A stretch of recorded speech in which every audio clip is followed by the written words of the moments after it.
October 28, 2024 ರಾತ್ರಿ ನ್ಯಾಮತಿ ಎಂಬ ಶಾಂತ ಪಟ್ಟಣವು ಒಂದು ಘೋರ ಅಪರಾಧಕ್ಕೆ ಸಾಕ್ಷಿಯಾಯಿತು. ಅಲ್ಲಿ ಒಂದು ದರೋಡೆಕೋರರ ತಂಡ ಸ್ಟೇಟ್ ಬ್ಯಾಂಕ್ ಆಫ್ ಇಂಡಿಯಾದಲ್ಲಿ ಬಹಳ ಎಚ್ಚರಿಕೆಯಿಂದ, ಅಂದರೆ ಮುಂಚೆನೇ ಪ್ಲ್ಯಾನ್ ಮಾಡಿದ ರೀತಿಯಲ್ಲಿ ಒಂದು ದರೋಡೆನ ನಡೆಸುತ್ತೆ. ಅವರು ಕಬ್ಬಿಣದ ಕಿಟಕಿಯ ಗ್ರಿಲ್ಲನ್ನು ಕತ್ತರಿಸಿ CCTV ಕ್ಯಾಮ್ರಾಗಳು ಮತ್ತು ಅಲಾರಾಮ್ಗಳನ್ನು ನಿಷ್ಕ್ರಿಯಗೊಳಿಸ್ತಾರೆ. ಸುಮಾರು 17.7 kg ಗಿರಿಬಿಟ್ಟಿದ್ದ ಚಿನ್ನಾಭರಣಗಳನ್ನ ಯಾವುದೇ ಕುರುಹು ಬಿಡದೆ ದೋಚ್ತಾರೆ. ನಂತರ ಪೊಲೀಸರು ವ್ಯಾಪಕ ತನಿಖೆಯನ್ನು ಪ್ರಾರಂಭಿಸ್ತಾರೆ. 5 ತಂಡಗಳನ್ನ ಒಟ್ಟುಗೂಡಿಸಿ ಅನೇಕ ರಾಜ್ಯಗಳಲ್ಲಿ ತಮ್ಮ ಹುಡುಕಾಟವನ್ನು ವಿಸ್ತರಿಸ್ತಾರೆ. ಆರಂಭಿಕ ಅನುಮಾನಗಳು ರಾಜಸ್ಥಾನ ಮತ್ತು ಉತ್ತರ ಪ್ರದೇಶದ ವೃತ್ತಿಪರ ಅಪರಾಧಿಗಳ ಕಡೆ ಬೆರಳು ತೋರಿಸುತ್ತೆ. ಅದೇ ಸಮಯದಲ್ಲಿ ತನಿಖಾಧಿಕಾರಿಗಳು ದರೋಡೆಗೆ ಬಳಸಲಾದ ಗ್ಯಾಸ್ ಕಟ್ಟರ್ ಸಿಲಿಂಡರ್ನ ಪತ್ತೆ ಹಚ್ಚುತ್ತಾರೆ. ದರೋಡೆಕೋರರು ಗ್ಯಾಸ್ ಕಟ್ಟರನ್ನು ಬಾಡಿಗೆಗೆ ತಂದಿದ್ದು ಅದನ್ನು ಹಿಂದಿರುಗಿಸಲು ವಿಫಲರಾಗಿರ್ತಾರೆ. ಬಾಡಿಗೆಗೆ ಸಂಬಂಧಿಸಿದ ದಾಖಲೆಗಳನ್ನ ಪರಿಶೀಲನೆ ಮಾಡಿದಾಗ ಆರೋಪಿಯ ಆಧಾರ್ ಮಾಹಿತಿಗಳು ಪೊಲೀಸ್ ಇಲಾಖೆಗೆ ಲಭ್ಯವಾಗುತ್ತವೆ. ದರೋಡೆಗೆ ಸಂಬಂಧಿಸಿದ ಸಾಕ್ಷ್ಯಗಳನ್ನು ನಾಶ ಮಾಡೋದಕ್ಕೆ ದರೋಡೆಕೋರರು ಮೆಣಸಿನ ಪುಡಿ ಪ್ಯಾಕೆಟ್ ಸ್ಥಳೀಯ ಸಂಪರ್ಕದ ಬಗ್ಗೆ ಸುಳಿವು ಕೊಡುತ್ತದೆ. ಇದು ಸ್ಥಳೀಯ ಬೇಕರಿ ಮಾಲೀಕ ವಿಜಯ್ ಕುಮಾರ್ ವಿರುದ್ಧದ ಅನುಮಾನಗಳನ್ನು ಮತ್ತಷ್ಟು ದೃಢಪಡಿಸುತ್ತದೆ. VIP ಸ್ಪ್ಯಾಕ್ಸ್ ಸ್ವೀಟ್ಸ್ ಮತ್ತು ಬೇಕರಿಯ ಮಾಲೀಕ ವಿಜಯ್ ಕುಮಾರ್ ಬ್ಯಾಂಕಿನ ವಿರುದ್ಧ ದ್ವೇಷ ಸಾಧಿಸುತ್ತಿದ್ದರು. ತನ್ನ ಬೇಕರಿಯನ್ನು ಅಭಿವೃದ್ಧಿಗೊಳಿಸಲು 14 ಲಕ್ಷದ ಸಾಲದ ಅರ್ಜಿಯನ್ನು ಬ್ಯಾಂಕಿಗೆ ಸಲ್ಲಿಸ್ತಾನೆ.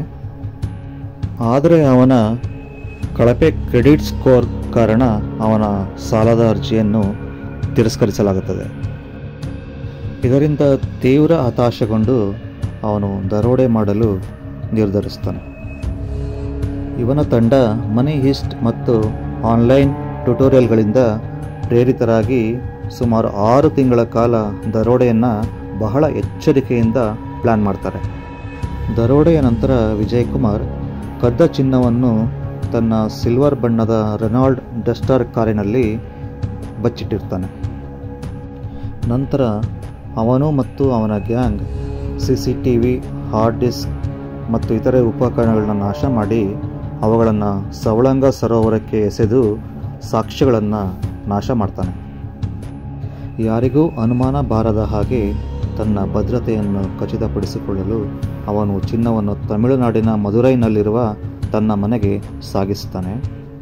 ಚಿನ್ನವನ್ನು ಲಾಕರ್ನಲ್ಲಿರಿಸಿ ತನ್ನ ಮನೆಯ ಸಮೀಪವಿರುವ ಆಳವಾದ ಪ್ರಾಚೀನ ಬಾವಿಗೆ ಇಳಿಸುತ್ತಾರೆ. ತನ್ನ ಯೋಜನೆಯ ಬಗ್ಗೆ ಬಹಳ ವಿಶ್ವಾಸ ಹೊಂದಿದ್ದ ವಿಜಯ್ ಕುಮಾರ್ ಚಿನ್ನದ ಭಾಗಗಳನ್ನು ಹಿಂಪಡೆಯಲು ಪ್ರಾರಂಭ ಮಾಡ್ತಾನೆ. ಹಣವನ್ನು ವಿವಿಧ ಹೆಸರುಗಳಲ್ಲಿ ಬ್ಯಾಂಕ್ ಖಾತೆಗಳಿಗೆ ಜಮಾ ಮಾಡ್ತಾನೆ. ಆಭರಣ ಅಂಗಡಿಗಳಲ್ಲಿ ಚಿನ್ನವನ್ನು ಮಾರಾಟ ಮಾಡಿ ಅದರಿಂದ ಬಂದ ಹಣವನ್ನು ತನ್ನ ಸಹಚರರಾದ ಅಭಿ, ಚಂದ್ರು ಮತ್ತು ಮಂಜು ಅವರಿಗೆ ತಲಾ 1 ಲಕ್ಷನ ಬಹುಮಾನವಾಗಿ ನೀಡ್ತಾನೆ. ಉಳಿದ ಹಣವನ್ನು ಆಸ್ತಿಗಳಲ್ಲಿ ಹೂಡಿಕೆ ಮಾಡಿ ತನ್ನ ಸ್ಥಳೀಯ ಗ್ರಾಮದಲ್ಲಿ ಐಷಾರಾಮಿ ಮನೆಯನ್ನು ನಿರ್ಮಾಣ ಮಾಡ್ತಾನೆ. ಈ ಬ್ಯಾಂಕ್ ದರೋಡೆಯ ತನಿಖೆಯಲ್ಲಿ ಭಾಳಷ್ಟು ಸವಾಲುಗಳನ್ನ ಎದುರಿಸಿದ್ರೂ ಕೂಡ ಪೊಲೀಸರು ಪಟ್ಟು ಬಿಡದೆ ಅಪರಾಧಿಗಳನ್ನು ಬಂಧಿಸಿ ಅವರು ಕದ್ದ ಚಿನ್ನವನ್ನು ವಶಪಡಿಸಿಕೊಳ್ಳುತ್ತಾರೆ. ನಂತರ ಪತ್ರಿಕಾಗೋಷ್ಠಿಯಲ್ಲಿ IGP ಅವರು ದರೋಡೆಯ ಹಿಂದಿನ ವ್ಯಾಪಕ ಯೋಜನೆಯನ್ನು ಬಹಿರಂಗಪಡಿಸ್ತಾರೆ. ನಿಜ ಜೀವನದ ಅಪರಾಧ ನಡವಳಿಕೆಯ ಮೇಲೆ ಅಪರಾಧ ಸಂಬಂಧಿತ ಮನರಂಜನೆಯ ಪ್ರಭಾವವನ್ನು ಒತ್ತಿ ಹೇಳುತ್ತಾರೆ. ಧಿಕ್ಕಾರದ ಕೃತ್ಯವಾಗಿ ಪ್ರಾರಂಭವಾದದ್ದು ನ್ಯಾಯದ ಹಿಡಿತದಲ್ಲಿ ಕೊನೆಗೊಳ್ಳುತ್ತೆ. ವಿಜಯ್ ಕುಮಾರ್ ಅವರ ಸಂಪತ್ತು ಮತ್ತು ಸೇಡಿನ ಕನಸುಗಳು ಪುಡಿಪುಡಿಯಾಗ್ತವೆ. ಅಪರಾಧವು ಎಂದಿಗೂ ನಿಜವಾದ ಫಲ ನೀಡುವುದಿಲ್ಲ ಎಂದು ಇದು ಮತ್ತೊಮ್ಮೆ ಸಾಬೀತುಪಡಿಸುತ್ತದೆ.